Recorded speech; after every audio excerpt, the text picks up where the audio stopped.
On a Thursday of the following week, Anna would have to arrive early at the neurological clinic in Cali where she had been attending.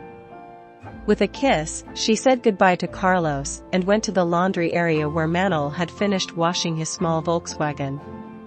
Upon leaving the condominium, she had walked 4 blocks when she noticed a car following her. She tried to remain calm, but, as she parked at the clinic, she noticed that the same car had passed by, parking a few meters away. Anna decided to pretend not to have noticed and entered the clinic.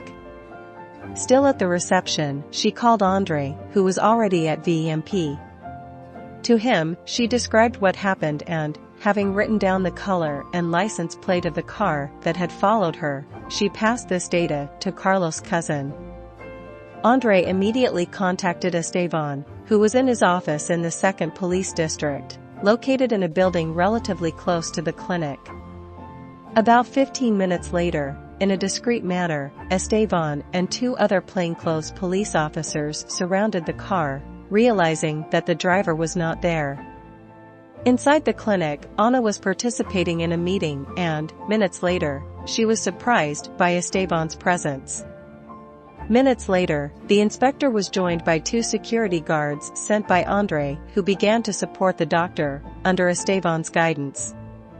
Using the car's license plate, the police found that the vehicle had been rented by a man who, to the rental company, had presented false documents.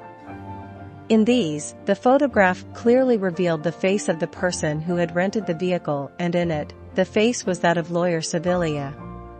In VEMP records, the lawyer remained on vacation.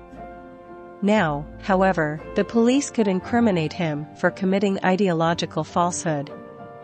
Faced with the facts, Carlos reacted by asking Esteban to speed up the search for a lawyer. The Valdivia cousins shared the idea that Sevilla was the architect of the entire plot involving the alienation of family assets, and was perhaps the mastermind of the attacks, and the owner of the initials in the letters, and the mysterious lover of the late Maria Valdivia. 1968 was coming to an end and the days were tense for Anna.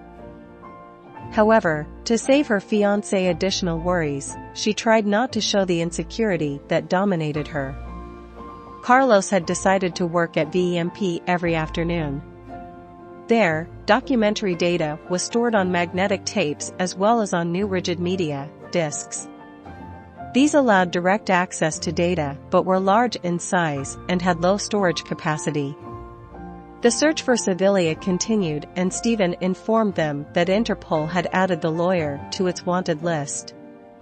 The investigator also reported that Sevilla's car had been found.